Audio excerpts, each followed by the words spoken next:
Of Gilmore Girls. We have a lot of thoughts and we want to share them with you. Hi, I'm Chemda. I'm Carrie. And this episode was called Runaway Little Boy. Runaway Little Boy? Mm-hmm. I didn't expect that when I saw it. I wasn't paying attention to titles ever until now. And I'm extra paying attention to them. And well, I mean, that title is not a spoiler. I would not have had any idea what this episode was called. Right. I mean, was about. Unlike the Sid and Nancy episode, where that was about Sid and Nancy, I would have called this one Romeo versus Juliet. Romeo versus... Ooh, interesting. Well, before I tell you about what I would have called it, I want to ask everybody to subscribe. Hey, I'll give you some alternatives and we'll talk about it. If you can subscribe, that would be great. Thank you for your support. Okay, my alternative titles. Tell me yours again first. Romeo versus Juliet. Romeo versus Juliet. I like it. Okay. Mine is We All Scream, but We All Scream. Why did I do that? We All Scream for Ice Cream? Yeah. Oh, because it's the ice cream maker. Okay. I gotcha. All right. So I wouldn't have, that's not a spoiler either. It wouldn't have been like, why Right. is Dean so weird? Like, Yes, but because the last episode was about everybody kind of losing their mind, it would have been weird if I told you I thought this one should be We All Scream before you saw it. Right. Yeah. Of course. But I have another one. See, that one I didn't like. I don't like when you have to think too hard about it. It's like, oh, we all scream, I scream. Oh, I get it. All right. I feel not as clever. This next one is Kiss Me Deadly. Oh, nice. Mm-hmm. Okay. Mm-hmm. And Thus With a Kiss I Die. Yes. How about we just call it Thus With a Kiss I Die? I thought of that. That's too our morbid. Mutual one. Yeah. No, it's... You'd think somebody dies in this episode, and so far nobody's died on Gilmore Girls. No, not yet. It hasn't been reported. There was the fake murder that Jess put on. Yes, there was a prank murder. Prank murder is always hilarious. Fun for all involved. It's so silly. And so, okay, there is an ice cream maker in this episode. So here's the thing. Lorelai's like, I have The Shining, the movie The Shining. Yep. And Bringing Up Baby. Now, then when she walks into the kitchen, Rory and Sookie are standing like the girls in The Shining now. Nice. Yes, they're standing creepily side by side without moving and looking straight ahead. So I didn't make that up. That was on purpose, right? I mean... You thought that too? It was quick and it was funny. Okay. I feel like there's a lot of those they looked things. weird. They looked like purposely weird. I definitely think that was a Shining reference, I think. If you thought it and I thought it and the movie The Shining came up, that Lorelai brought home a movie because we used to have to go and get them, and that was very modern that we can just pick She brought them up home and put them in our VHS. devices. She didn't even bring home DVDs. Was it a VHS? Wasn't it a VHS? I thought it was think bulky. You're right. Whoa. Yeah. Of those two movies, which would you watch? What is Bringing Up Baby? I don't know. I don't love The Shining and creepy, spooky movies like that, and I don't think I've ever seen it. But I don't like those. So I guess Bringing Up Baby, but it sounds like that could be scary to watch too. What if it's scary to watch also? I don't know. I recently watched The Shining. It's pretty good. I hate to say it because I know that Kubrick is such a nutbag. Well, I'm not suggesting that I don't think it's good. I'm suggesting that it's creepy, spooky. I don't like that feeling from a movie. Yeah. That's not what I'm looking for. It's an anxious movie. It is a hard watch. It's weird because I look for, it's not like I only look for happy, smiley, things from movies. I look for sadness and tears from movies, but never creepy murder, jumping out of nowhere. It's a psychological thriller. It's not even like a campy zombie movie or something that you get together and laugh about. It's like a creepy psychological thriller that stays with you. It's not. It's a vibe. Yeah, and I already used to do this thing where I come in the house if I'm by myself, I check the shower really quick. And I heard a lot of women do that. That you just open the curtain really quick as if then I'm super ready. and this person's not, but they're standing super still. And I gotcha. Now what? I die? Why am I opening it fast? Like it's going to help me out. Like I'm going to be ready. Well, because then everything. the perpetrator who's hiding in your shower will only surprise you later. So better for you to get this over with, so you don't live with that tension of knowing there's a dude in your shower who's going to kill you later. Yikes. You know, the answer to this is clear shower curtains. Because then you can just see, you know, and the guy won't hide in there. And it's always a guy, am I right? But he won't hide in there if it's clear. Yes, but now I have to check everything.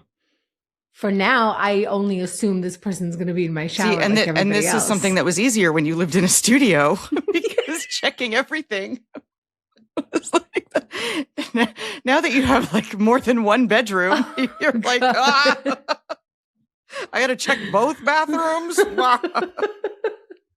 The powder room. Oh, it's so scary. So yeah, no. So I have to look up what bringing up baby is because I think I just lost a bet. Anyway, I feel like we should watch that together, whatever it is. Okay. That sounds fun. What if it's just about raising a baby and it's really boring? It's probably not boring to me. Sorry. Okay. Yeah. So Lorelai and Max got a gift to Lorelai's house because you knew the whole time Max was moving into Lorelai's. That was not a question. Good luck, Max, if he ever even tried to. Anyway, so somebody didn't get the note that the wedding was off. And okay, what I want to ask you, what would you do?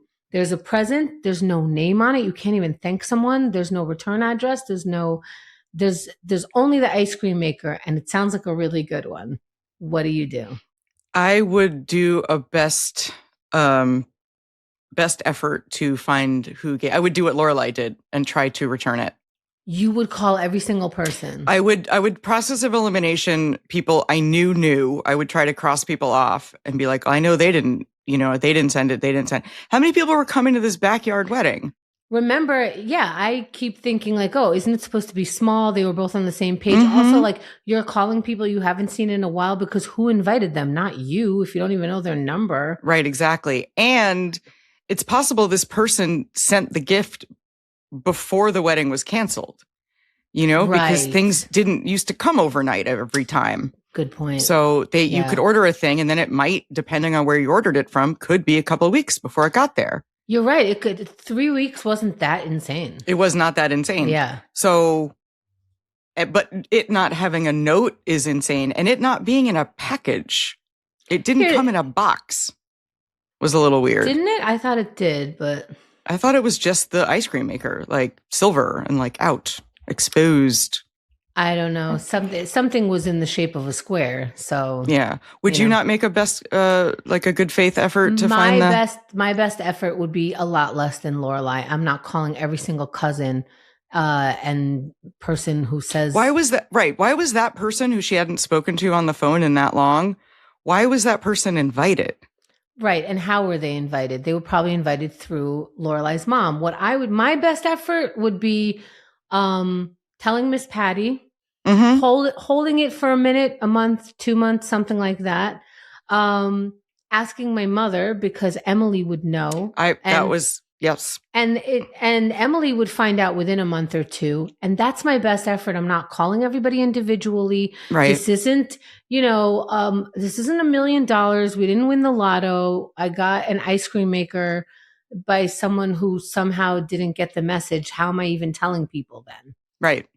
Yeah. I would ask Emily. I feel like she would know who it was because somebody would have been like, I sent your daughter an ice cream maker and I didn't get a thank you note. Right. Like I feel like Emily could find out who's talking gossip about not getting thank you letters and things. So I once got a mystery gift from Amazon that was supposed to come with a note and didn't.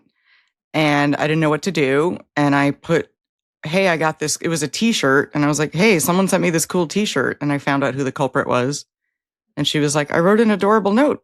They didn't, That's a shame because I've gotten things to, the P.O. box, like gifts and stuff. Sometimes they have names, sometimes they don't. Sometimes they just have a name. Excuse me.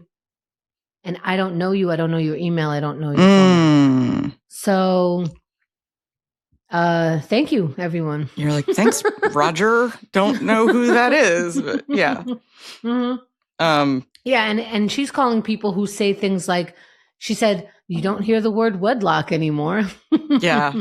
That was a good one. That was great. You don't hear the term wedlock too much. I'll talk to Yeah. you. I'll promise to call you within 20 years. That was kind Right. of mean. Yeah.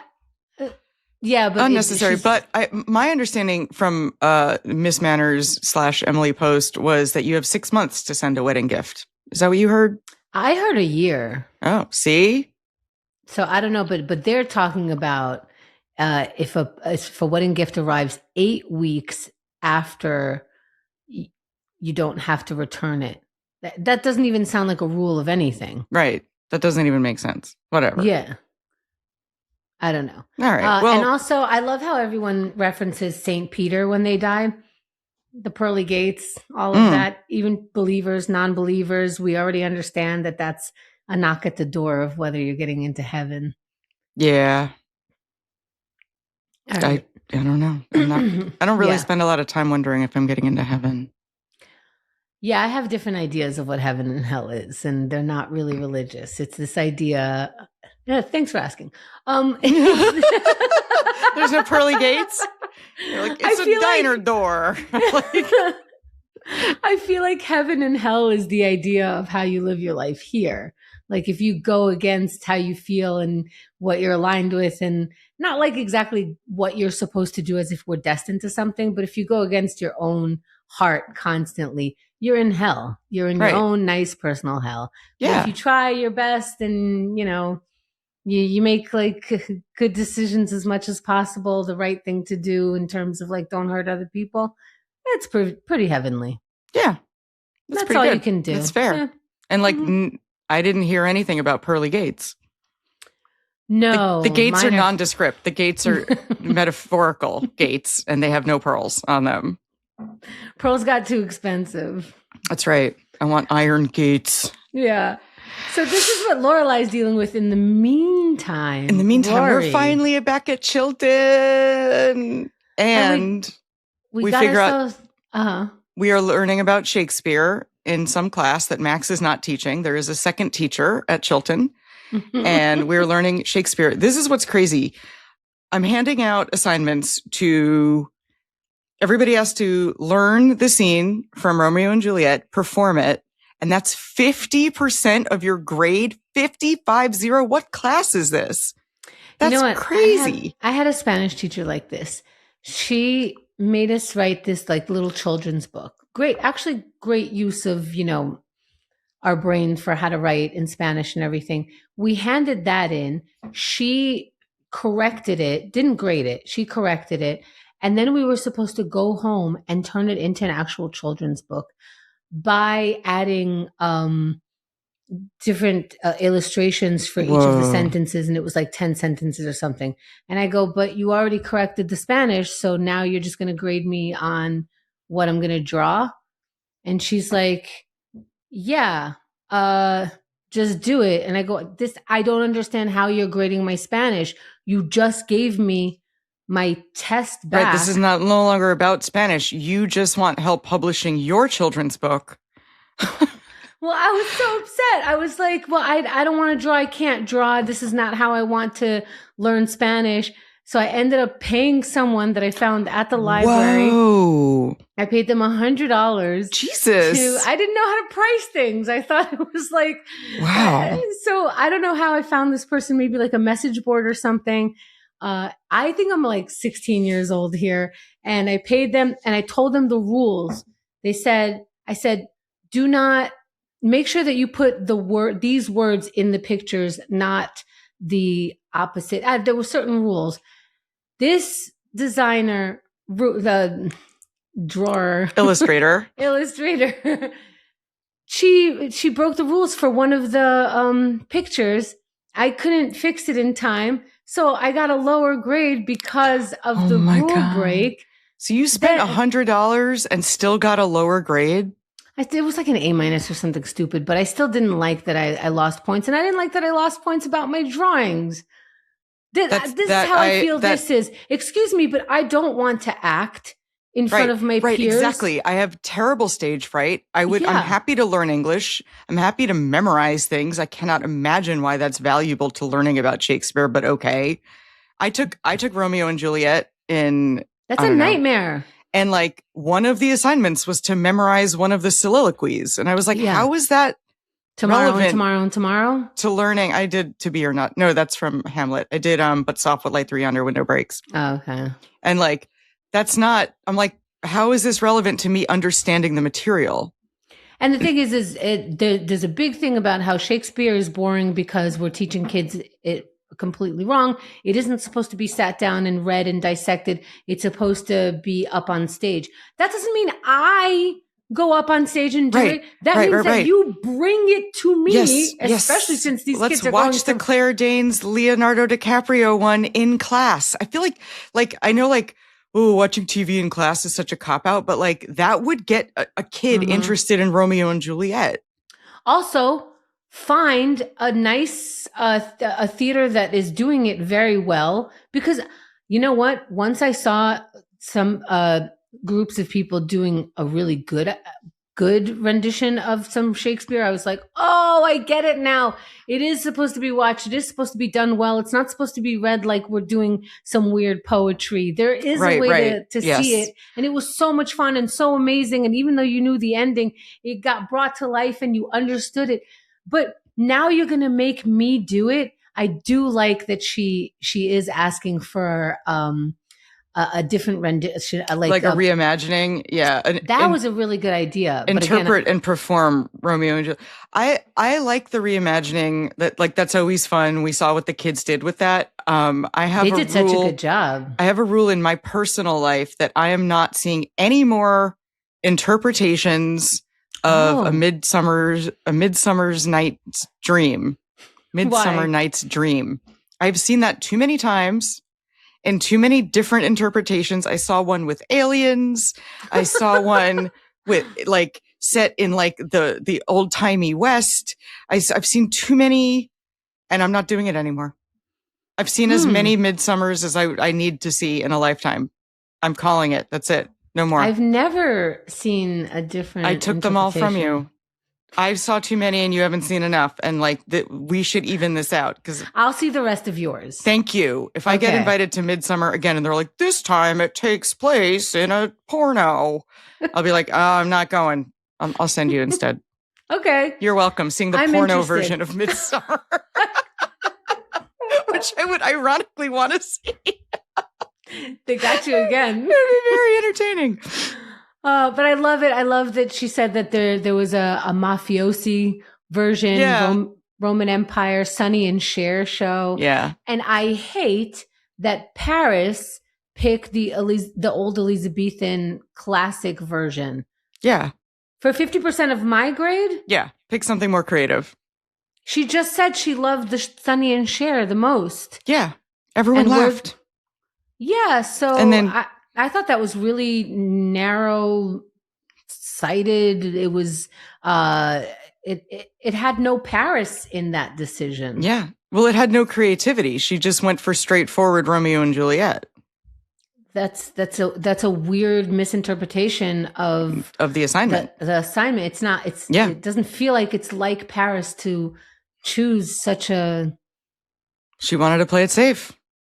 She didn't want to play it with businessmen fighting with their mobile phones, which was very funny. That was so good. I know. Super yeah, cute. I bet that was even fun to shoot. Right, that was so good, and I loved Lane watching Henry on stage. I know, but that brings us to, I wrote it down. They leave the classroom and I wrote down Henry ! How many episodes has it been since we've seen him? This is the first time we've seen him this season, right? It's episode 9. I think so. The last time we saw him, they were building houses together and Rory was flipping out about going to Harvard and extracurriculars. I think that was last season. Yeah, that was in summer school. So it was before this. Yeah. I think you're so right. It took him 9 episodes to get in here, but we finally get Henry back. I almost didn't recognize him, but there aren't that many Asian men on the show that are talking to Rory, so I figured that's Henry. But why was he gone so long? I like that they're using So Lane is kind of dating Henry. They both, Rory puts them on three-way and then puts the phone down. This is what we used to do to have to talk to people. Yep, the party, the three-way calls, and then you could drop out. It's so cute. Yep. Or you could listen in on your friend talking to her boyfriend. I wouldn't want to. But then you could discuss it with your friend. So you'd be like, okay, you say you hang up and go like, click the thing.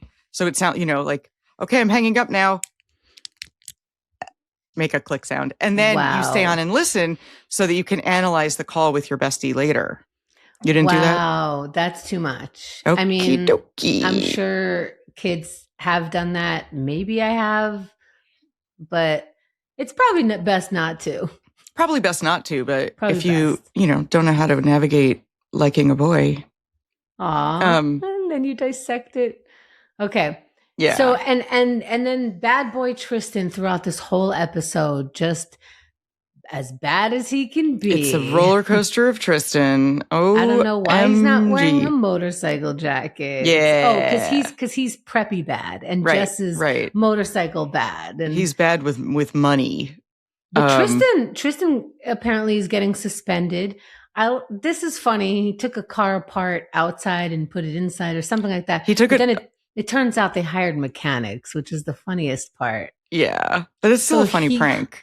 Well, but he hired someone to prank for him. Yeah, that's rich boy. I mean, that's rich boy naughtiness. Is like, I hire people to do my pranks for me. It's a very preppy way to mess with the law. It's very interesting. Yes, exactly. It's a very out of touch rich kid way to mess with the law. Yeah. And then, so of course, Rory has to do this Shakespeare thing with Paris, the Paris posse. And oh my goodness, and Tristan. Yep. And then new guy, Brad. What's his name? Poor Brad. Poor Brad. Yeah. Is this his only episode? I don't know. He doesn't make it, or maybe Brad's the star of season 3. Who knows? At the end of this episode, they do say Brad transferred schools. He transferred schools weirdly with no explanation. Like, it was just hilarious. They were like, "Oh yeah, he's gone." Like, what? Before 50% of their grade. Yeah, amazing. I mean, it sounds like Paris got to him. Like, he just couldn't anymore. So Paris is like, "You're not messing this up for me. We're going to do this and we're going to do it good." She's being her little Paris self. She's being abusive. Yes. Okay. Yes, that is Paris's self. Yes. Yes. No chill. No chill. And they're always put on these group projects together, and no teacher has figured out that there's other kids in the school. I mean, I guess that's why it was such a relief to meet Brad. I'm like, oh, there's another kid in this school. Besides like the 6 people that we've met who like interact poorly with each other. Like, okay. Yeah. People who abuse each other back and forth. And I don't know why, and maybe I'm getting ahead of myself, but why does Rory keep acting nice to this person? I don't know. He's so mean. Okay, yes. So first of all, now he's got to be Romeo. Tristan's got to be Romeo, and Rory's got to be Juliet. And of course, Paris didn't secure whatever place well enough that she has to go to misspatty.net. Did you go to misspatty.net to see? I sure did. And I did too. Very disappointing. It's not still there, but oh man, I wanted it to be there so badly. If I was the actress playing Miss Patty, I would have bought misspatty.net. Yeah, and she might have. It just expired in 25 years, so whatever. But it does not reroute. Oh, such a bummer. But Paris rented the space. Yeah, through the internet. What? And it's 20 miles away. Well, there wasn't that much on the internet, but Miss Patty sure figured it out. Yes. Miss Patty was ahead of her time for buying up a domain and making rental rehearsal space, which was a real thing and is probably a still real thing. We used to do it. Space to rent. Yeah. Yeah. What was that one? There was a fancy, not a fancy one, but a famous one in Times Square. I'm forgetting Broadway Dance Center. No. Okay. Wasn't it? That sounds fancy. That sounds fancier. I forget what it was. But I think it went under because like it should have been condemned 30 years before we started rehearsing in it. Like, oh, wow. It was like falling apart. But it was great. You could rent a room for like $30 for like 2 hours. Like, rehearsing there. Those were good times. Those were the days. Those were I remember. Back in my Broadway days, we'd rent a room, $30 American dollars. I would sweat into them. Anyway. Back when we were on the gold standard. So Tristan, bad boy Tristan, is part of their group, and the assignment that Paris gives. First of all, the reason why Rory should be Juliet is the following: best public speaker here. You have that waif thing down, and you'll look great dead.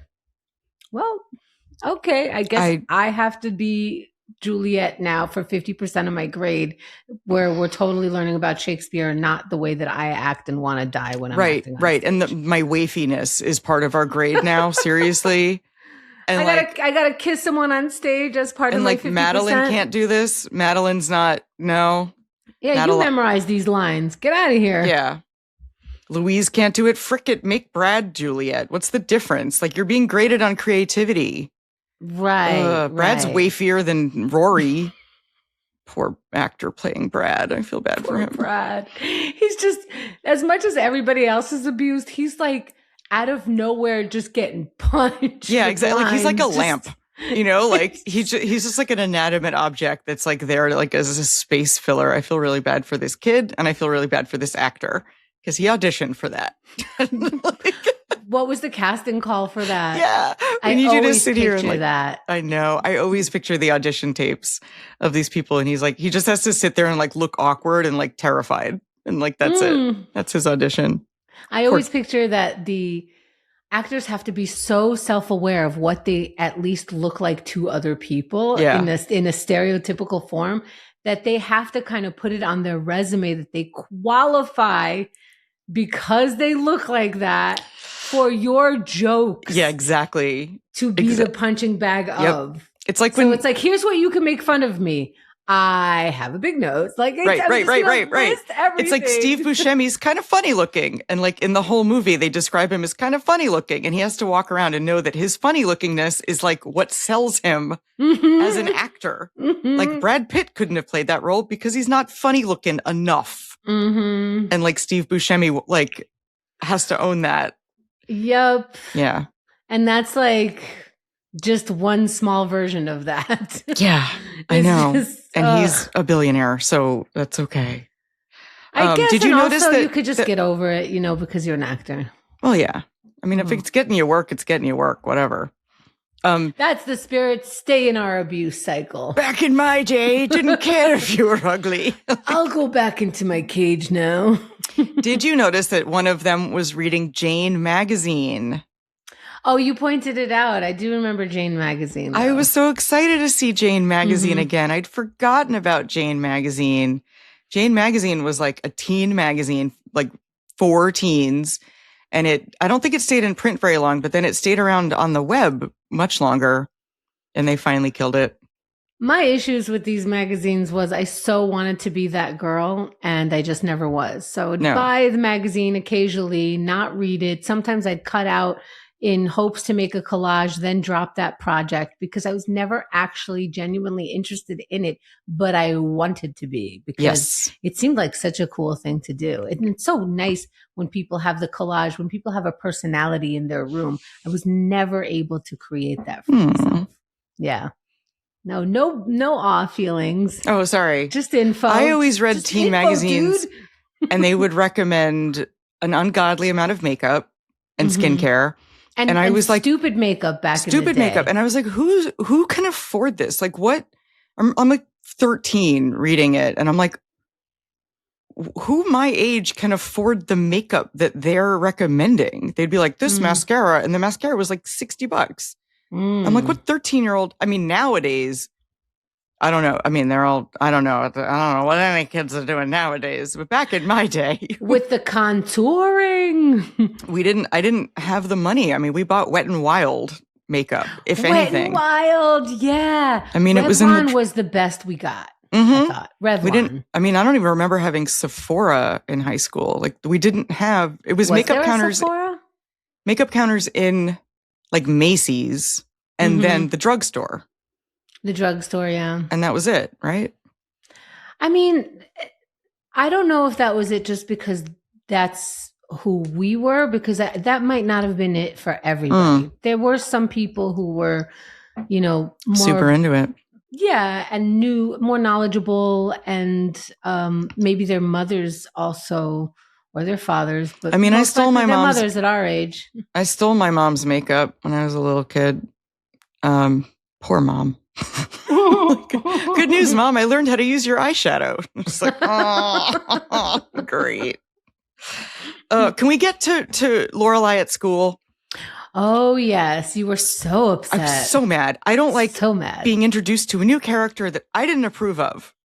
We get this new guy. Who's he? But aren't you? I thought you would be happy that new characters come in, so it doesn't have to be always like, I'm into the same character, and now my friend's into that character. Now it's Paris again. Like, does that make sense? I thought that you would like that Lorelai meets new people. I did like that, and I am in favor of Lorelai meeting new people because that's more realistic, that she's meeting people that we don't have to like already know. Right. Like we haven't seen Lorelai at school yet, so this is her friend at school. I just got concerned that I forgot who he's supposed to be, like that we had met him previously and I forgot, the way I forgot what Chris looked like when we met him, when she called him from the bachelorette party. So I'm like, who is that? Who's she talking to? I don't know who is this guy? And you're there laughing. And I'm like, who? Wait, I didn't approve. Like, do we know? What? I do feel your pain, because a lot of times, especially when it's like a big cast, it takes me so long to figure out the ties between people and to remember. And I usually don't remember anyone's name. It is only because I saw this so many times and that I have notes and have to like really relay information that I am really dissecting. I've never dissected a show like this in my life so much. But yeah, there are a lot of people and it is hard sometimes to keep track. And I didn't notice until I'm rewatching with you that they skip complete timelines for like 5 episodes. Yep. You don't see someone like Henry Cho, and you don't see Paris until midway, and Grandma we might not see in this episode. Like I didn't notice that they did that. It's just the focus. And you're right. Like there's some episodes that just focus on other people and you think the point is about Rory is becoming a debutante, but the point is really the marriage. You know, it's an episode about the grandparents. Right. And I'm like, what's going to happen to Rory? Because like, to me, they're the main character, but like, I mean, focuses are different. I wrote down corduroy blazer, ? I like corduroy blazers. They were trying to make him look older, I think. Yes. Because he had like the leather patches on the elbows. Like he was dressed like a professor, you know, like he was dressed like an older person. They're bantering about a burrito. Ha ha ha. I didn't hear all the banter because I was so enraged that I was being exposed to a new person. I think it's so horrible to eat that burrito from the vending machine. It distracts me every time. I'm like, I know that this show depicts you as eating, you know, unhealthy, a relentless amount, you know, and you still just look like you're both on a runway. I get what we're doing there, but the burrito crossed the line for me for some reason. It's somehow worse than all of the French fries and the burgers and the hot pockets and the Pop-Tarts. The burrito from the vending machine. What is this, Japan? I mean, they do it great. You feel like it can't possibly be good, or you feel like I feel like you should be sick and under your bed later. Okay. When I say Japan, I mean like they do it great. Have whatever you want from their vending machines. They're like clean and replenishing and it's different. This from some college that we don't know, and some random school vending machine. Yeah. A vending machine burrito. What's in there? Yeah, I don't know. How long is it? That was my line. It can't be a good burrito. I mean, you're right. You're absolutely right. It cannot be a good burrito. But I think it of all can't even the things, be a burrito. Like of all the things in the vending machine that you could choose, a burrito is probably the last thing I would choose. Unless it was frozen and there's like a microwave next to, unless it's like some other setup. You know what? Now that, for the first time, I think she was taking it out of I saw it for the first time. She was taking it out of a microwave. Oh. So maybe it was a frozen burrito. That's a little bit better.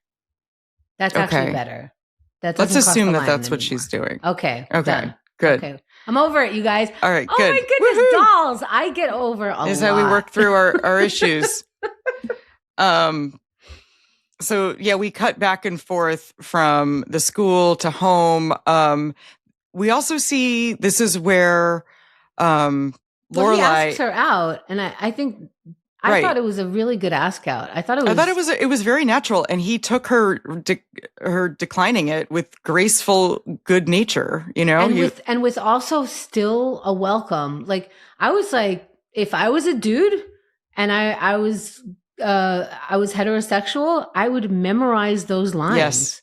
Because flawless. What about dinner? Oh, I'm really busy, which is a Hollywood no. That's a soft no. I'm really busy. And then he goes, okay, well, if you change your mind, here's my number. Mm-hmm. It's like, oh. No, like, oh, you're really busy. You're too busy to go out with me. Stupid.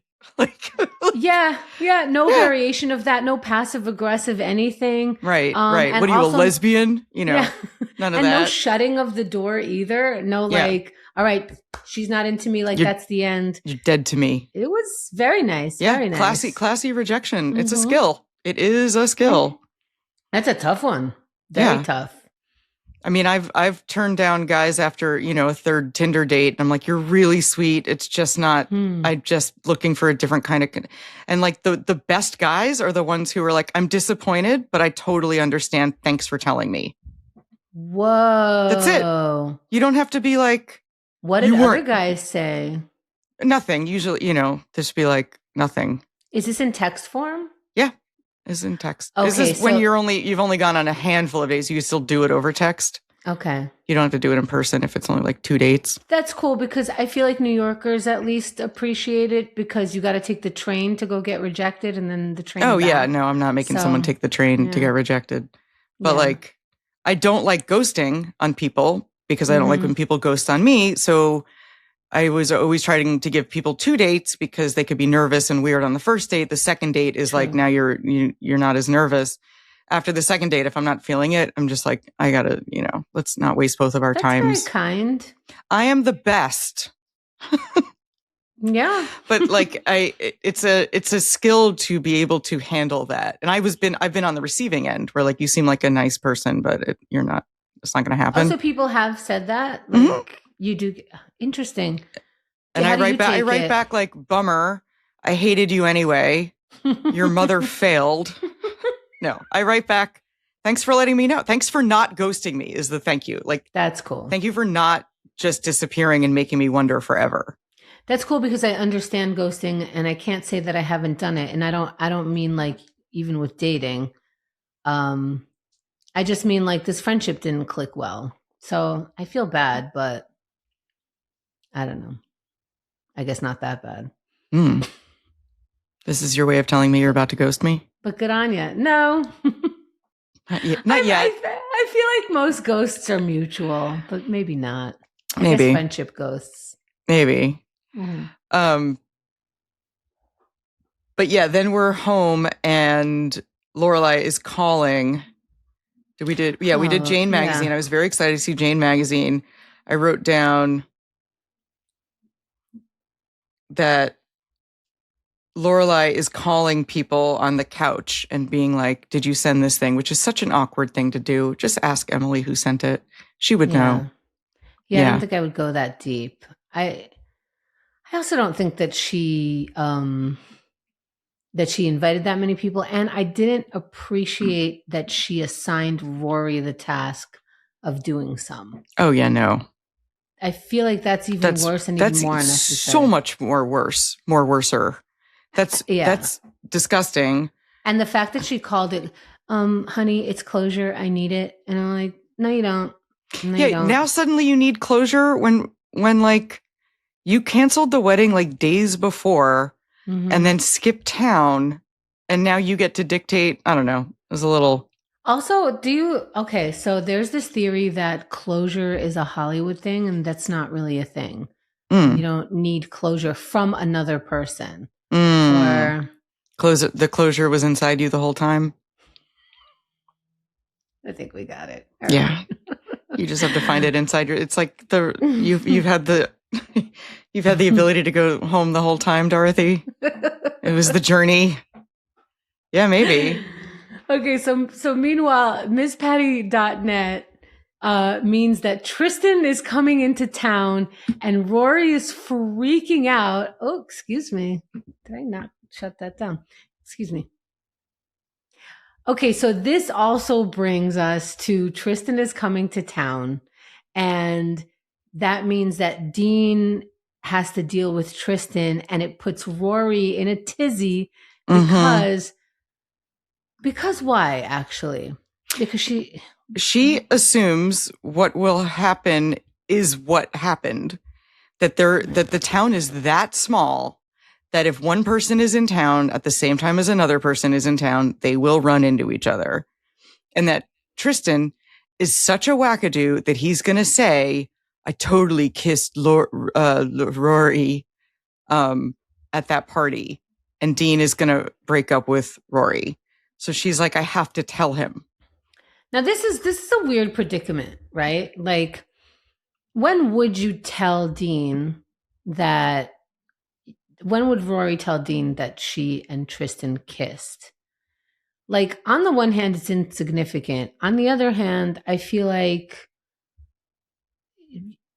probably he would want to know, I guess, but only to avoid something like this. Like, what are your thoughts on this? When I was younger, I would say right away and it would be a big deal. But like, as I'm older, I'm like, yeah, I'm not going to get into a lot of details of a lot of things. I always did the right thing with you. I don't know.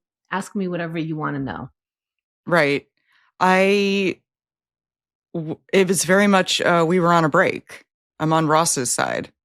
Oh, I'm on Ross's side too for the break. Yeah, we broke up. We broke up. Anything I do, quote unquote, outside the relationship when we're not together is none of your business. I agree with that. But now when you get back together, do you share specifically this kind of Tristan-esque? It's a very specific thing because I think, I guess if you're doing something called getting back together, I think you might want to have a conversation, and they're too young for this kind of conversation of, hey, do we want to know what the other did with potentially right? But then that opens else? The door to someone saying, well, obviously I did nothing. What did you do? Like the person who's asking for that is obviously asking. Well, to that I usually say too bad. Sorry that you might know information, like I think it's okay to ask, it's okay to say, it's just how do you gauge what the other person would want to know? I don't know. I don't know that I would. I mean, I would want to know because I'm a curious person and I think it illustrates what kind of person you are. But I also don't want to know because I think it would just hurt or make me feel icky. And I don't want to feel icky. Or be I would want to know, but if we were on a break and I found out later, then right. I would understand, like, I don't know, I guess you didn't tell me, but I don't know. It feels like a lie of omission, right? You're like, why didn't you tell me? And you'd be like, I didn't want to hurt you. And you'd be like, right, but that's not a good. Well, it's not that I want to hurt you. That's on you, like, to decide if that's a thing that hurts you. I don't think I did anything wrong, so I don't think it needs to hurt you. It's just, when is it appropriate information that you would like to talk about? Well, this is what Lorelai says to Rory. She got a big laugh out of me when she was like, I'll be Dean, you be you, I'll be Dean. And Rory goes, Dean. And Lorelai goes, Rory. Like in the dumb boy voice. It's a very, very good impersonation. It was, it made me laugh, like genuinely. It tickles me, usually, yeah. But she says this is the kind of honesty that will screw up what you guys have. Yes. I disagree with that. Yeah. There is no honesty that will screw up what you have. Honesty is just honesty. Right. There is no levels. I know, but it's something to think about. And Rory it does calm her down, and she decides that she doesn't need to tell him. Lorelai promises her that it's going to be okay. This will be okay. And I'm thinking, how can they possibly guarantee they're going to run into each other? That's so funny to me. Well, I'm thinking it's very weird timing to go, hey, I'm about to rehearse here. So I just want to tell you in case he tells you, but oh my God, I don't know. Yeah. Well, before we get into Tristan actually being the rehearsal, town, can we talk about Michel's eating disorder?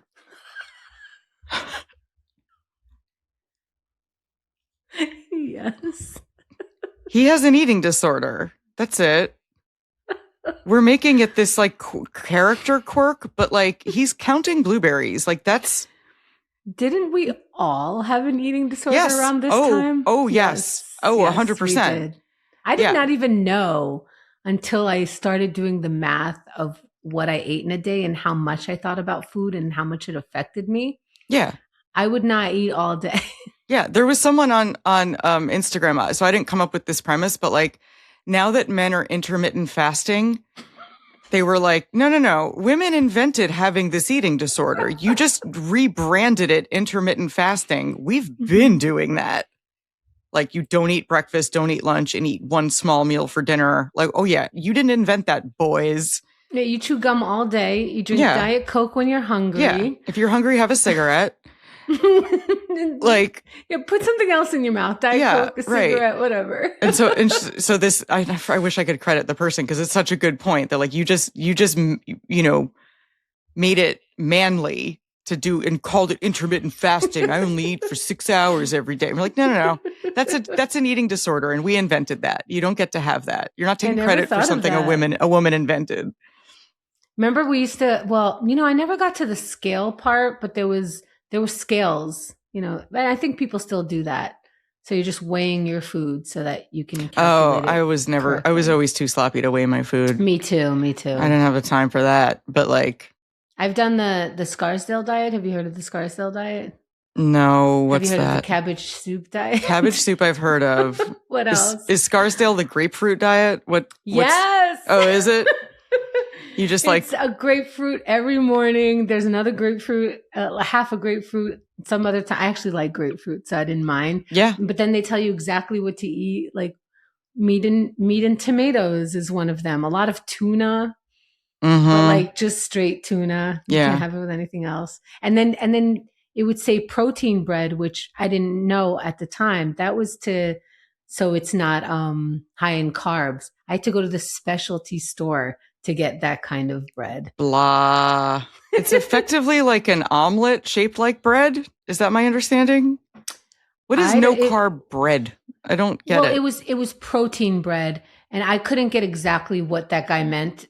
I had to go to whatever store was available, and I ended up getting like a grainy, extra grainy bread. Okay. It's high in protein instead of carbs, so I could see the seeds in it. It was bread that like I don't want to eat a lot of, so I didn't eat a lot of bread on the diet. Right. I would just eat an omelet in the shape of bread. Done. Just make a spongy omelet, call that bread, and go home and go to sleep. Have a cigarette. Don't have a cigarette. No. And have a carrot stick. Have a carrot stick. Carrot sticks. Yeah. Shaped like a piece of bread. Okay. I have a question. Why does Sookie care that Lorelai is not moving on quick enough for Sookie? I thought that was rude. What was this about, though? I don't even know where she thinks she's coming from. This was about how we were trained to constantly be available or be looking for a man. And when I say we, I mean women, specifically our age, looking for men specifically. We were taught that dating is part of, it's like a hobby that you don't want to drop. It's Mhm. something that was detrimental to your future. It's something that you do the same thing as eating. You have coffee and you're supposed to be dating someone. The way they used to treat people who said they weren't even dating someone or didn't have a I Saturday know. night companion or haven't dated someone in a quote while, it could only be a couple months since you're not dating someone. But if you showed up single to certain events, which is most of them, you were just icky. There was a lot of ick about you. There was, who are you going to talk to, because it's not going to be my husband. So there was some of that. There was, oh, you poor thing, you don't have anyone who loves you or is even looking your way. Or you're this modern woman and you're just going to talk about modern things and be inappropriate. Things.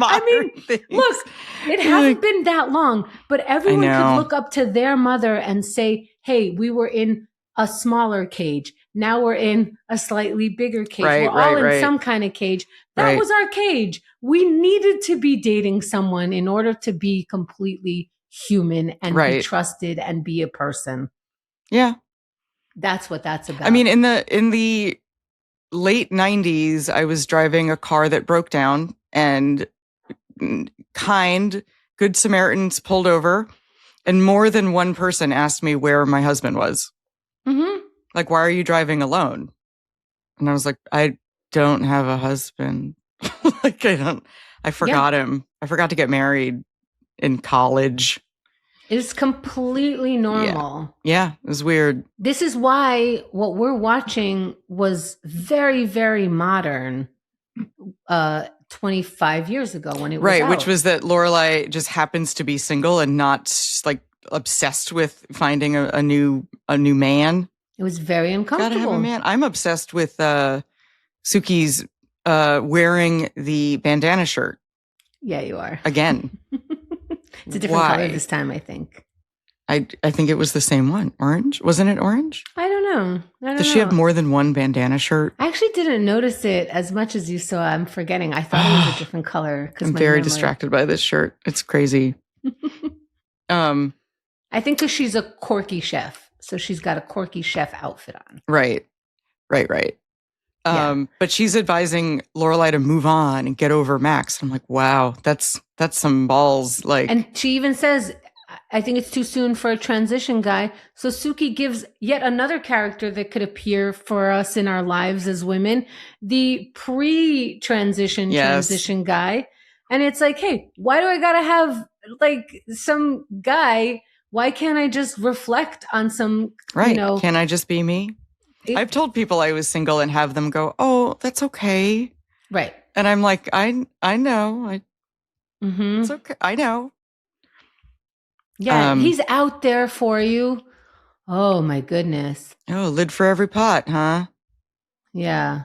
Mm. Oh, and when I used to go to weddings and it's like, they'll be like, oh, hi, good to see you, cousin, friend of a friend, blah, blah, blah. It's, oh, I hope it's next for you. Mm. Oh, my God. Sure. Yes. Right. Thank you for that sounds great. For me. Yes. Yes. So fun to be here. Okay. So that's, that's what life used to be like. That's how we used to do it back on the gold standard. Yes. I want to get to this rehearsal at Miss Patty's, but first, I want to welcome our new Gilmore friend. We have a new Gilmore friend. His name is Mark. Mark, thank you for supporting our Patreon. Thanks, Mark. We hope you're enjoying the extras that we're posting, and you can join too. You can check it out on at gilmorefriends.com. We have a Patreon link there, and come check us out, get some more info, and join us. Thanks, Mark. Can we talk about Miss Patty? Does Mark want to talk about Miss Patty with us? Yes. Who doesn't? I mean, the Miss Patty thing, because, okay, so she's in and out with the cigarette, and Paris comes in. Okay. Yes. I wanted so much more Miss Patty versus Paris showdown. I was so excited when Paris was like walking around in her cool coat and she's like, the rehearsal space is booked, blah, blah, blah. And I'm coming to you. I thought she was coming to the house first. I was like, oh, they're going to rehearse on the porch or something. That would have been a free rehearsal space, by the way. You can go to someone's house. But she's like, we're going to, and I was like, oh my God, Miss Patty and Paris, thank you. I was excited like when Miss Patty and Emily met. For the first time. You know what I mean? Because Paris is such a snot nose, and you know that Miss Patty will not tolerate that. And I like the way she responded. First, I have the quote from Paris. Yes, please read it exactly. Like, exactly. It has to be like a little directed, right, at you. Yeah. Look, I understand the whole Mystic Pizza, small town, we don't let a clock run our lives thing. But I come from the big city where money talks and I'm paying good money for this place and I have a schedule to keep. Wow. What are you talking about? Who are you talking to? How are you getting away with talking to anyone you meet? Like, this is the first time you've met this woman. Also, you're not from the big city. You're not from any city. Yeah. And what does Miss Patty say in return? She just like, she was very zen about the whole thing. She dismissed her. She was like, whatever. I really liked her response. She was like, I don't know, go outside, have a smoke. Right. She was like swatting a fly, you know? Yes, that's right. Then we find out that Tristan is buying a pack of smokes. Maybe that's why cigarettes are on my. He's buying a pack of smokes to prove that he's a bad boy. And the only market in town is where Dean works. But here's the thing. Rory and her mom decide that they're not going to tell the boyfriend, Dean, the actual truth. Instead, Rory goes to Tristan. Now, this is the worst part for me. Tell me, don't tell me, but don't tell the person not to tell me. Yes. That's what I don't want. I don't care if I want to know, don't want to know. You can actually make that decision. We were broken up. It's your life. Maybe we'll get to it down the line when it really doesn't matter. I don't care. You did what you did. Who cares? This going to the person. Yep. To and saying, extra hide it from me. Yes. And telling that person that person has, you see, so you bonded in this weird, completely inappropriate manner with this boy, Tristan. And now Tristan has a secret against me, which is who you're trying to protect. Yeah. No, and now he has leverage over you. You're giving him leverage. He didn't necessarily know it was a secret. If you hadn't said anything, you could have denied it. I mean, you would be lying, but you didn't involve another person in the secret keeping, you know? And you involved the wrong person. Say it or don't. This person has done nothing to prove to you that they're even able to keep a secret. Their loyalty is not to you. Yes. Like, why does she keep thinking Tristan's going to have hidden depth that means that he's like a loyal or reasonable person? I don't understand. I was thinking about that also because Tristan showed some really ugly colors, not just regular, like I'm picking on you, I'm pulling your pigtails, which is bad to begin with. He actually drops flour on the floor for Dean to pick up. He throws money on the floor. He says, ask your boyfriend when coupon days. He's being this elitist prick, right? So why, and it really is my question, why is Rory still being extra nice to him? You're better than this sort of thing. You know, she pep talks him. She says all this like nice stuff to him. Can you get out of the trouble that you're in? You're dealing with people. Yeah, she's saying that these people are getting you in trouble. It's not him. Why is she giving him advice? Why does she give a shit at all? So there's one of two things that I think could be happening here, but please tell me if there's another one. One, we once again have been trained as women, and that's how I feel like I've been trained, to look for the potential, to pep the person up anyway, to look for the good, to be kind, to not be dismissive of anyone, even though they're showing you these ugly colors. I think that's why when they go like, why do women go back to bad men? This is why, this politeness that we've been asked to do. Yeah. Now, I don't know if she has been taught like that. That's one angle I see this in. Another angle is you kind of like him. Yeah. Yeah. That's my You like these bad. you like the attention. You like the attention too. You also think he's cute. What? You're immune to everyone else thinks he's cute. You he is kind of cute. Yeah. And those guys got away with everything because they're cute. They're kind of charming, and they do get away with everything. So when you see someone pay for their mistakes, it could be a turnoff. Here, this guy went into some guy's safe, and the police told his parents that they'll let them work it out. And that's why he's going to military school. Yeah. Because he's privileged in the fact that he doesn't, that's not really paying for your mistakes. That's like skirting around the issue in order for you to keep living the life that we want you to live, even though you're not doing the work for it. Yeah. So it's this disgusting, despicable thing. So either you're just trying to be a good girl, or you don't know how much you want to be a bad girl. Yeah. Yeah.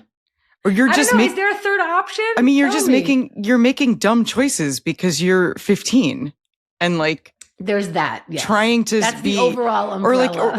That's the umbrella. Yes. Yeah. But also you have a savior complex. I can save him. Yeah. You know, like I will fix him kind of thing. Which is part of the let's look for the potential. Let's believe in the good. Yep. Even though they keep showing me evidence that they are not a good person, for real, not a good person. Let me keep trying, because inside of everyone, there's a good person. Like, okay, well, it's not your responsibility. Right. And also he's acting like a direct jerk now too. Yes. The dropping the bag of flour was not cool. You're wasting carbs, first of all. But then yes, Dean has to clean that up. Dean didn't hit him right there, which I might have. I wanted Dean to just punch him in the face. He didn't. And then he drops money on it. And then Rory has to come in and be the peacemaker, which is, again, women's role. Men are going to fight and women have to be the peacemaker. And she also apologizes. Well, because Dean is like, hey, you and Tristan get thrown together a lot at school. And she goes, yeah, we do. Like, hey, remember, I don't like this either. Right? Like, he keeps picking on me. And, I just said she might like it, but you can like and hate it. You can like and hate it. And I like that Dean comes around and says, you have nothing to be sorry for. You didn't choose to do this with him. Right. So he has a fine reason to be angry at Tristan. Tristan is not being subtle about this smarminess. Yeah. I thought it was funny that the whole time Rory and Dean are outside the store talking, Tristan's still in the store. He still doesn't know where the smokes are. He's only pretending. He's like pacing around, like kicking the flour around, just walking up and down the aisles of the store. And they're outside having this talk about how she keeps being put on like school projects with him. I thought that was very funny to just picture him inside the store, not doing anything. Yeah, I didn't think of that. I like how you think about these extra thingies. Like I'm like, well, they didn't let him leave the store yet. It's like an unfinished loop. I'm like, close the loop, get him out of the store. Yeah, I felt really bad for Dean in this one because he's not doing anything wrong. He's actually keeping his cool pretty well. And if he punches Tristan, he's going to get in trouble. Exactly. Dean kept his cool in this scene. It's totally true. He was being very reasonable. Very reasonable. And like, doesn't cause I don't know, if somebody came into my workplace acting like that.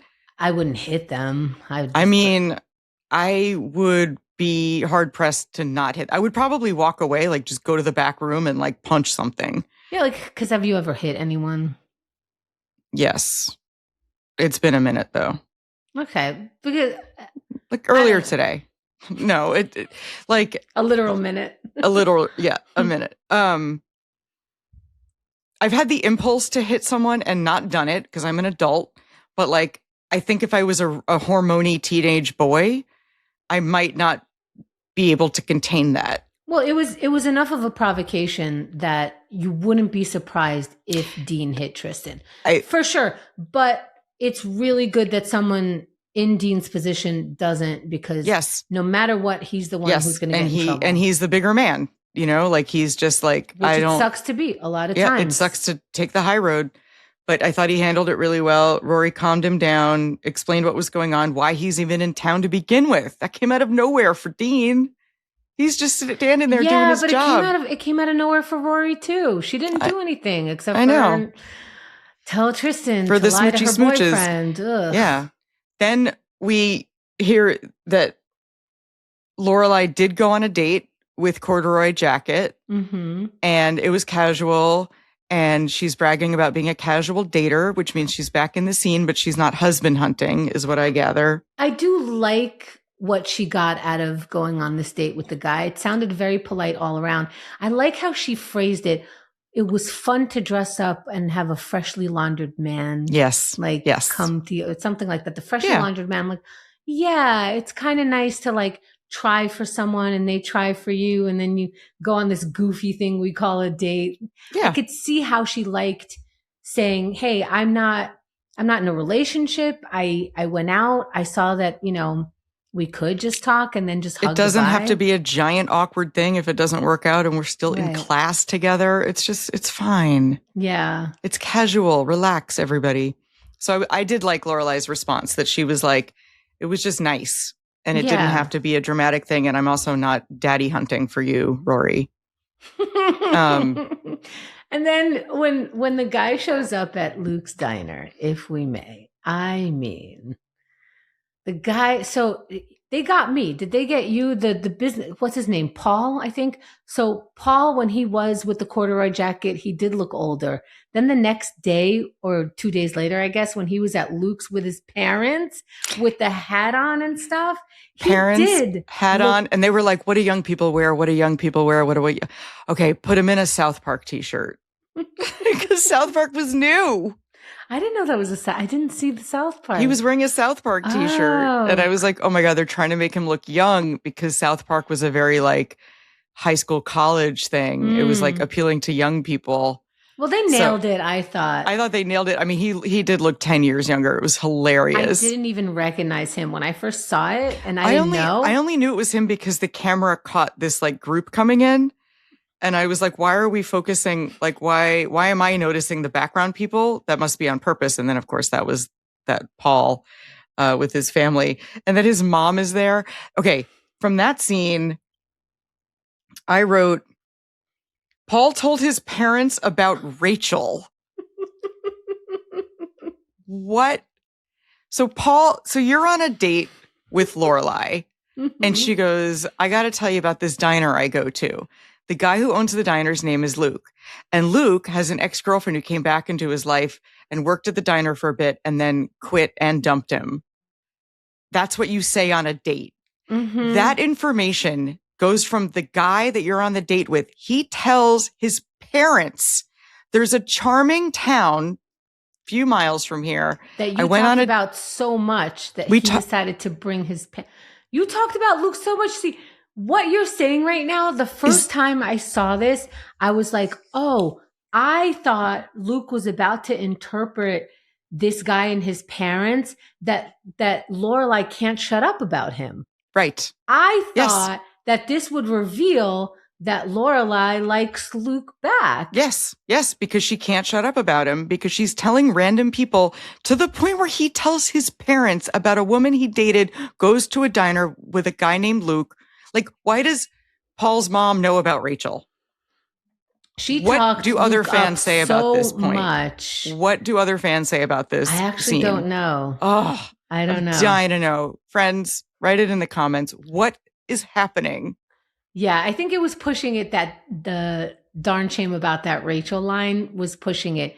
But I thought it was weird that nobody was like, wait, Lorelai, you must have talked. And she said they ran out of things to talk about by the time the food came, which means you talked about Luke, his coffee, his diner, right. That's his right. girlfriend. They didn't have anything in common. So all you talked about was Luke and his ex-girlfriend. Oof. So very weird. Okay. So weird. And Luke's only response to that is, who are these people? He wasn't like, that was weird. He was on like, brand. Yeah. He was like, get out of my diner or I'll beat the hell out of you like I did to Dean that one time. Uh-huh. Okay. So oh God. Yeah, we're at rehearsal. Can we go to rehearsal? Yeah, I want to go to rehearsal. Okay. Because thus with a kiss I die, right? So Tristan's supposed to kiss Rory. Oh, and Dean decided he's coming to Yes. He comes in rehearsal. and both Rory and Lorelai try to talk him out of it. Lorelai Because in a very stupid way, but okay. Yes, Lorelai is very stupid. But she's like, it'll be boring, boring, boring, boring, boring, boring. And he's already planning to come to the show. He wants to go to rehearsal because he's jealous and wants to keep an eye on Rory and like hates Tristan. And how do you feel about this? Because it does seem like if my boyfriend wanted to come to rehearsal where I'm in a vulnerable scene, I might ask him not to. I might hope he knows not to, because I'm already uncomfortable. I'm not really an actor. Now I have to figure out how to do this very intimate scene that even I don't want to be a part of, but I need to. I'm a child. I have 50% of my credit somehow on this, whatever. Could you not watch me do that? No, I got to make sure you're not messing around with Tristan. Then we should break up. Then we should break up because you don't trust me and I already hate this person. And like, I would only come to rehearsal to watch your process if you were in that kind of place where like it doesn't bother you that people come to rehearsal and watch your process. Yeah, no. Right? No, there was nobody else there. And Tristan isn't just watching rehearsal. He's standing there glaring. He's standing there in the creepy like hallway shadow glaring at them. But Tristan is eating it up. He loves it. He loves it. He loves messing with Dean. Paris is giving direction in her snotty Paris way. She's not growing as a character. Bothers me so much. I need more growth from you, Paris. Seriously. I wrote, and then he's like, okay, I'm remembering our first kiss. I want this kiss to be like our first kiss. And Rory sits up and then he like explains it away being like, you know, the dance at the Capulets, which is like a Romeo and Juliet. He's staying in character as Romeo, and it goes right over Tristan or right over Dean's head. Right? Well, is that what happened? Like, it might go over my head also, since I'm not in the know and I couldn't. No, I know. I'm saying like it works, and but it freaks Rory out, right? It's meant to freak Rory out. Yes. And the Paris posse know about the kiss, right? No, nobody knows. Okay. Nobody knows. Thank goodness. Unless so he's doing it solely to mess with Rory. And I did use Paris posse. It did catch on. You're right. He's doing it only to mess with her and hope that she'll slip up and say, what are you talking about? How could you say that in front of Dean? Blah, blah, blah. Instead, she goes over to Dean and she's like, you got to go. But I understood that. Did you not understand that? Oh, I absolutely understood that. Because the more you're there, the more he's messing with me. Even if it wasn't this secret, he's still messing with me, messing with you. Let me just get this grade and be done with it. This is another reason why I do not like this assignment. This is not about Shakespeare. I get it. It's about working together. But you put me with a degenerate who gets suspended, who doesn't take work seriously. And it affects my grade? No. Yeah, which I guess if you're at work, there might be a degenerate. Yeah, but like, what if he was a really good Romeo and a really nice friend, and he just broke his ankle and couldn't make it to school to do the performance, and now it affects your grade? Which, by the way, Tristan dropped out, and what's his face, Brad dropped out. So they did drop out, and the rest of the Paris posse and Rory had to complete the task anyway. Yeah, exactly. They figured it out. Did we need Brad in this episode at all? I'm wondering. Good punching bag. A lot of people's jobs at the time were just, hey, come in, take a couple jabs and get out. And then that's it. It's funny. Yeah. I didn't see the purpose of his seat filling at all for this episode because he bails anyway at the last second. He does bail, but you got the Tristan needing to be Romeo despite there's another guy there, and that guy has been in school and is not being suspended, and Tristan still gets this very important part to their grade because he's cute. So he bails on them. I think Brad had a nervous breakdown, but that's because of you. Yeah. You gave Brad an eating disorder forever. Like he'll never be the same. You messed Brad up. He couldn't take the heat. He's definitely not going to Harvard now because you can't so even. I think it's showing us how much Tristan gets. Like he's a degenerate. He drops out. He gets suspended from school. He makes all the wrong decisions. He's Romeo. He's the part that matters the most. I think he's going to thrive in military school. He's going to do great. He's going to love the structure and the competitiveness and the masculinity. Like he's just going to love military school. I'm almost jealous for him. You know, like I'm like, oh man, I would have loved that if I were this kid. Really? He's going to have. I wonder. I think sometimes it does work for people, and sometimes it just makes them extra upset. No, I think it'll work for him. I think he'll like it, being able to put his energy in Benjamin style. Yeah. Like you want the structure and the abuse, you know. Somebody guide me. Maybe that's more love than his father can show. Yeah, exactly. I love Lane watching Henry on stage. We already talked about all of the interpretations of Romeo and Juliet. I thought were very clever. So good. I think for if they were in theater class, that is such a good exercise. That is such a good idea for a show. I would go see it. Not with you. I'll take your ticket and, you know, but it's not that class. So, but I enjoyed that we got to see it. Yeah, I liked it. And I liked that Sookie was there and Lorelai was super supportive and she made all the costumes, by the way. Yeah. Rory volunteered her to make 5 costumes. What? No, honey, I have a job. 5 Shakespearean costumes. 5 Shakespearean costumes. No, I just started dating again. I have a full-time job. Like I run an inn. And I always thought, hey, does this all happen in 1 week? Yes. That's a lot. It's a lot. Oh, Mom, I need you to make 5 Shakespearean costumes by Sunday. Okay. Yeah. But she does it, you know, it's TV. You can just nail that out.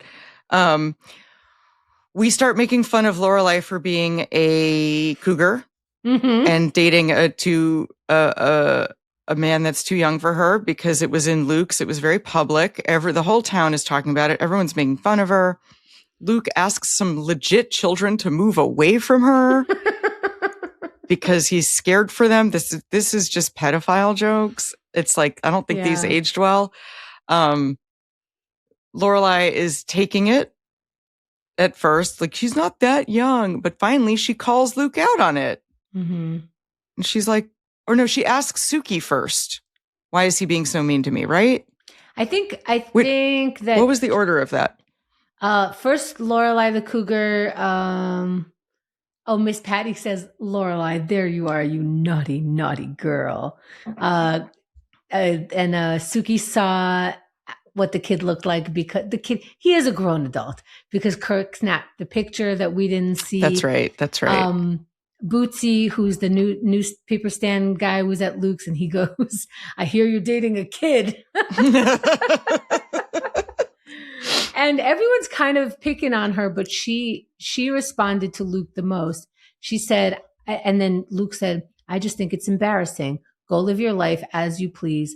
I got to go to work. So he kind of looked like he was taking it seriously. And I think it was after that Lorelai was like, oh, I don't even understand why. Yeah, why is he runs so hot and cold. And I have what Sookie said. She said, don't you understand that Luke is so into you? He's had to watch you go from one guy to another and the engagement, and then the engagement's off, and patiently he's waiting.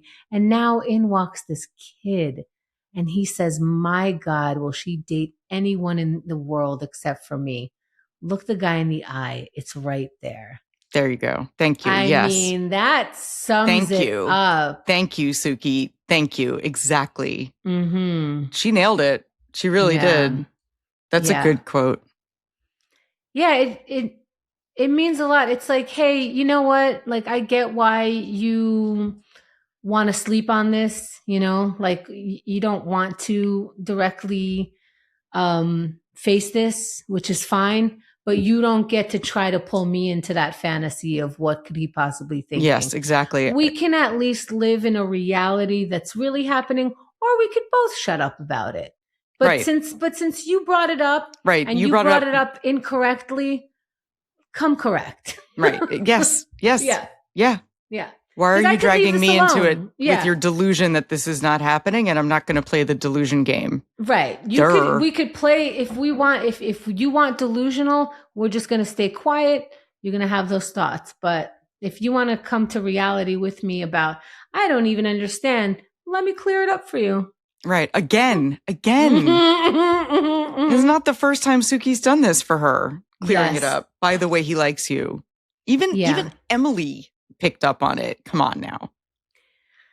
Yeah, but like I said, you know, if you don't want to pick up on it because you just are not ready to pick it up, it might be too hot right now, too cold. If he's, the thing is he hasn't directly said to her, I like you.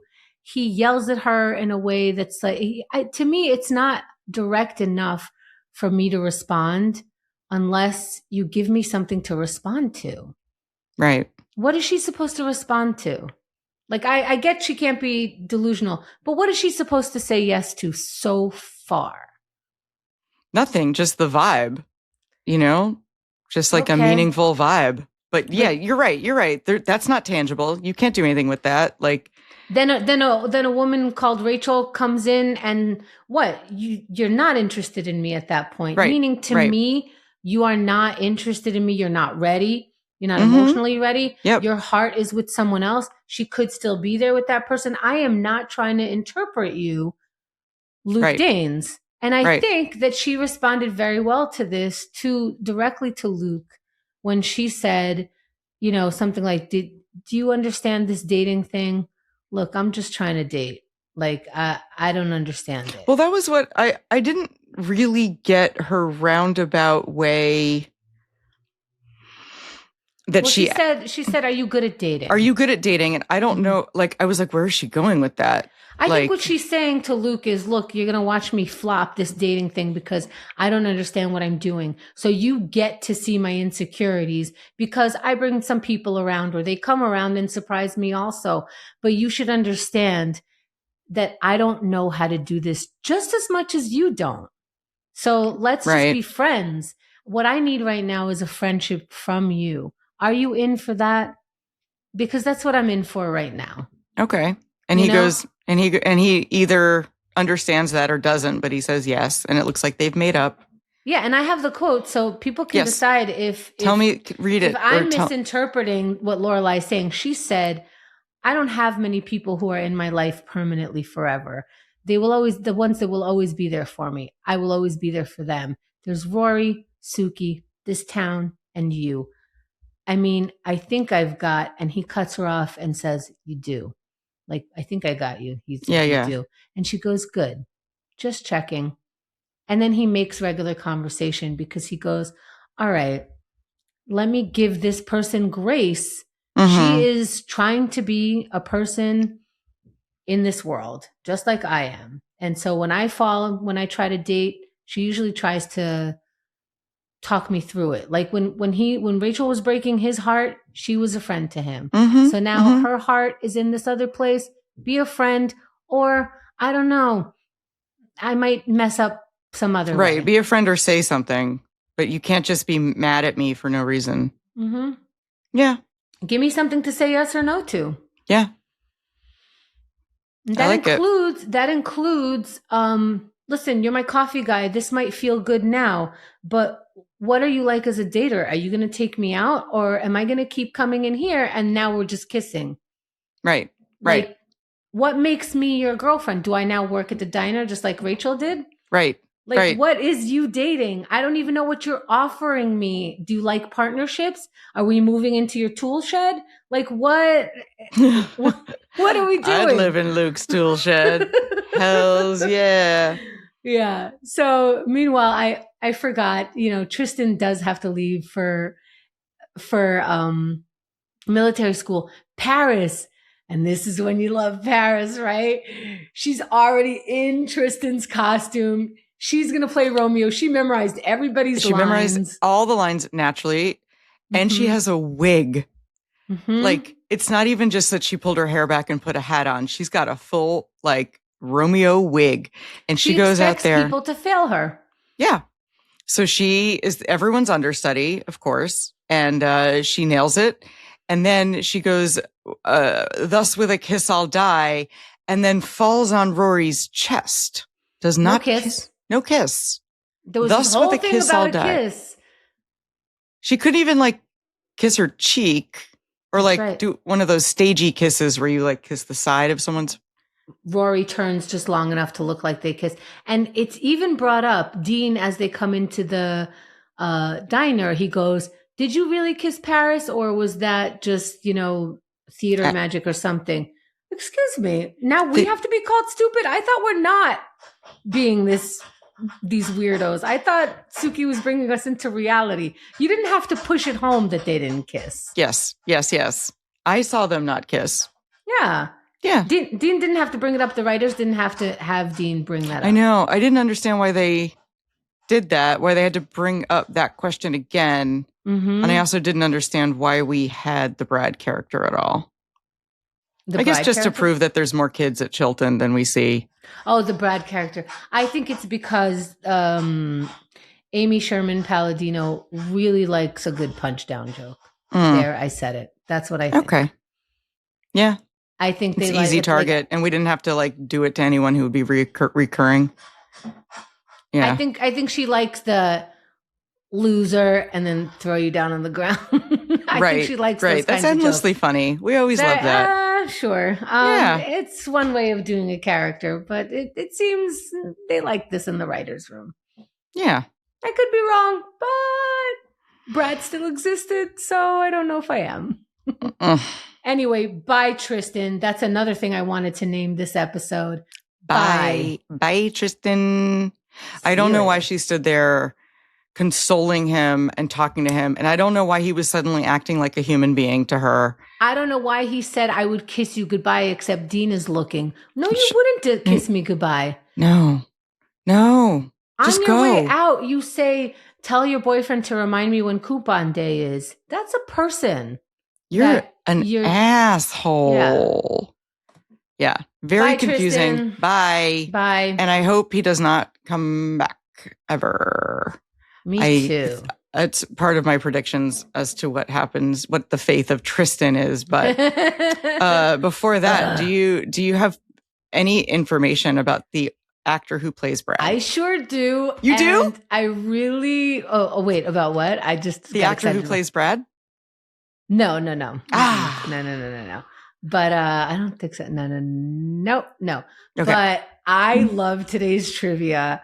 It's season 2, episode 9, Runaway Little Boy, November 27th, 2001. Okay. So this first one is about Luke. So the Gilmore Girls Diner owner was not originally named Luke in the script. What was the name used in the original script? Duke. No, this will surprise you. Johnny's. Mikey's. No, but it's funny you should say Duke, because I also heard I heard him say that when he was auditioning, it said Duke and Luke in his part because they were so messy about it. But it's not this. In the original script, it was Daisy. Oh. Mm-hmm. So Daisy? This is by Sherman Palladino. Of an Entertainment Weekly, she said, Luke was originally a female character. The network came to me and said, we need another guy. So I literally just took a character and changed the name. Didn't even change any of the dialogue because I'm that lazy. Wow. Wait, so we should rewatch the pilot with that in mind? That everything Luke says could come from a female character and it wouldn't change the pilot at all? Yep. Oh, I got to rewatch it with that in mind for sure. Yeah, so that's what's so interesting about like looking for the trivia, that there was no Paris character and that came just from the actor. That's crazy. And the fact that Luke was supposed to be female, Sookie was supposed to be a lesbian, and all of this was sort of like changed on the fly, kind of. Very interesting. Yeah, that's exciting. Yeah. That's cool. Okay. So Henry Cho, his name is actually Eddie Shin, the actor. So we know him as Henry Cho, and he's been on everything from Two Broke Girls to Beef, and was even a voice actor in video game. Call of Duty is one of them. So here's my question to you. Eddie Shin was in 39 episodes of what Netflix original series that I never heard of, and it looks like it was meant for tweens? A Netflix series? Mm-hmm. I never heard of this, but 39 episodes. It was pretty popular. I don't know that you're going to know it because it looks like it was meant for younger people than us at the time. Uh-oh. Whoops. I don't know. I might have to admit I watched some young stuff. What is it? Alexa and Katie. Never heard of it. Okay. And he has 39 episodes in it, and we never heard of it. You can have 100 episodes in something, and we'll be like, I don't know. Never heard of it. Because fame is you could be famous to some people and completely obscure to others. We're a divided nation. I love it. I love it. Okay, here's my last one. I love this one also. Lorelai's date. His name was Paul. The actor is Bryce Johnson. He does a lot of voiceover work. He's been in a bunch of TV shows and movies. He was in 23 episodes of Pretty Little Liars. And he also hosts 2 podcasts. I want to ask you to guess what are the topics of his podcasts. Okay. 2 different ones, 2 different... Totally different topics. Totally different topics. One is muscle cars. Interesting. And one is the Supreme Court. Interesting. Okay, I like your guesses. The answer is one is called Bigfoot Collectors Club, and it's a paranormal podcast featuring celebrities, guests, and stories of high strangeness. That's I like that description. I might listen to that. I thought you might. Here's the other one. It's called this. This is the description that's written on their thing. This is the Unpacking It podcast. That's what it's called, where we relate sports stories to life and faith. Our mission is to challenge, encourage, and inspire you to follow Jesus and become more like him with sports conversations that truly matter. Whoa.